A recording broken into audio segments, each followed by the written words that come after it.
या तनाव देखा गया, तब भारत ने भी ऑपरेशन सिंदूर से अपनी ताकत का एहसास करा दिया था। मेजर जनरल जैनी, आप शायद रिएक्ट करना चाह रहे थे।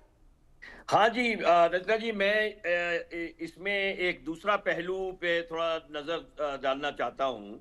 और वो ये कि हर एक देश को हक है अपने नेशनल इंटरेस्ट में काम करने का, चाहे वो इकोनॉमिक हो, चाहे वो जियो स्ट्रेटेजिक हो, चाहे वो पॉलिटिकल हो, चाहे कुछ भी हो। हर एक देश को हक है अपने हित में, जो उसके हित में वो देश समझता है, जो उसकी लीडरशिप समझती है। अब आप जब न्यूक्लियर एंगल पे आते हैं, ईरान के न्यूक्लियर होने में इतनी आपत्ति क्यों है लोगों को? क्या और लोग न्यूक्लियर नहीं गए क्या? क्या हम न्यूक्लियर नहीं गए क्या? अमेरिका न्यूक्लियर है, कनाडा न्यूक्लियर है, ब्रिटेन न्यूक्लियर है, जर्मनी न्यूक्लियर है, रशिया न्यूक्लियर है, कोरिया न्यूक्लियर है। लेकिन न्यूक्लियर होने के बाद जो ट्रंप कह रहे हैं, समझौते की बात कर रहे हैं, वो रास्ता है सही रास्ता। अमन, चैन और ट्रैंक्विलिटी का रास्ता वो है कि ईरान इस बात का आश्वासन दे दुनिया को कि हम न्यूक्लियर बनेंगे। वो तो हम बनेंगे, आप कुछ ही कर लो, आप चाहे 9 न्यूक्लियर साइंटिस्ट मार दो, चाहे 20 हमारे आर्मी कमांडर मार दो, हम तो न्यूक्लियर बनेंगे, लेकिन पीसफुल पर्पसेस के लिए। अगर आज ईरान ये गारंटी दे देता है दुनिया को, यूनाइटेड नेशंस में जैसे ये रेजोल्यूशन हो रहा है, तो कि हम सिर्फ पीसफुल पर्पसेस के लिए अपनी न्यूक्लियर एजेंसी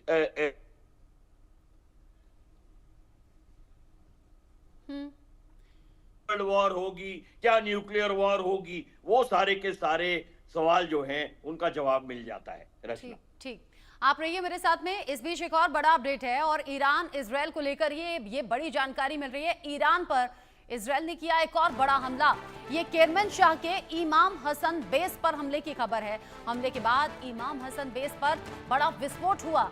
इजरायल के हमले से ईरान को भारी नुकसान, भारी तबाही की खबर यहां पर मिल रही है। भले ही खामेनेई पीछे नहीं हट रहे, वो कह रहे हैं इजरायल को पूरी ताकत के साथ में हम जवाब देंगे, लेकिन सच्चाई ये भी है, कुछ ऐसी सच्चाइयां जो तस्वीरों में बयां की जा रही हैं। आईडीएफ बार बार वीडियो जारी करके बता रहा है कि ईरान में ये भयंकर तबाही इजरायल के हमलों के बाद है। और ये जो तस्वीरें हैं, इंडिया न्यूज एक्सक्लूसिव तस्वीरें दिखा रहा है।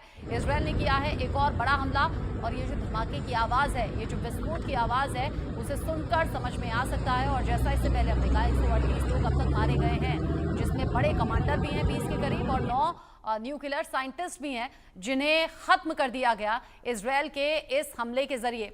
जो तस्वीरें अभी की हैं महेश सचदेव जी, ये तो फिर भयंकर तबाही की तरफ जा रही है ना।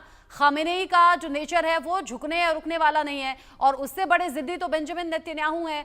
और अमेरिका भी ईरान को चेतावनी दे चुका है कि समझौता कर लो वरना अंजाम अच्छा नहीं होगा। मतलब जो मध्यस्थता वाली गुंजाइश रहती है वो अभी कहीं से भी बाकी है क्या? ऐसी गुंजाइश से एक कूटनीतिज्ञ होने के नाते मैं इनकार तो नहीं कर सकता। बड़े से बड़े युद्ध में भी मध्यस्थता की या सुलह की गुंजाइश रखी जाती है और रहती है। लेकिन दूसरी तरफ ये भी कहना चाहूंगा कि ऐसी गुंजाइश सक्रिय होती जा रही है, क्योंकि इस समय अगर कल जैसे छठे दौर की वार्तालाप होने वाली है ईरान और अमेरिका के बीच में, लेकिन अगर ईरान उसमें जाता है तो वो लगेगा कि ईरान झुक गया है और ईरान के ऊपर इजरायली हमले से ईरान को लचीलापन अख्तियार करने की मजबूरी आ गई है।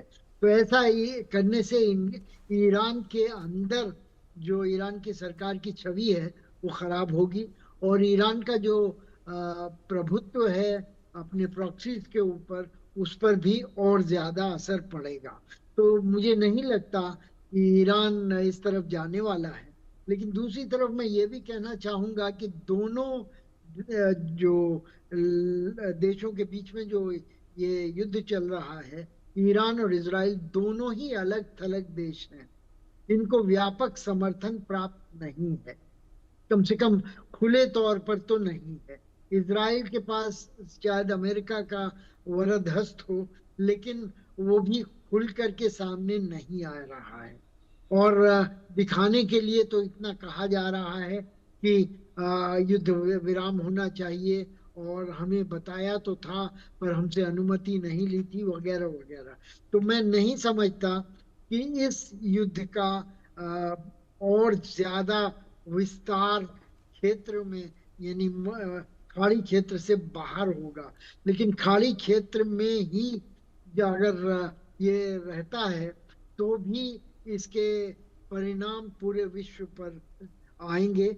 और जैसा कि पहले जिक्र कर चुका हूं कि तेल के ऊपर हो या रेमिटेंसेस के ऊपर हो या विनिवेश के ऊपर हो, इन सब चीजों पर असर पड़ेगा। और पहले से ही जो युद्ध चल रहे हैं, चाहे वो गाजा में हो, चाहे वो यूक्रेन में हो, और चाहे वो चीन के साथ टैरिफ का युद्ध चल रहा हो, इन सब के रहते एक और इनके ऊपर एक और मुलम्मा चढ़ जाएगा, जिससे कि ये परिस्थितियां और विश्व के लिए अस्थायित्व लाने वाली हैं। तो हमें ये उम्मीद करनी चाहिए कि जल्दी से जल्दी ये युद्ध खत्म हो।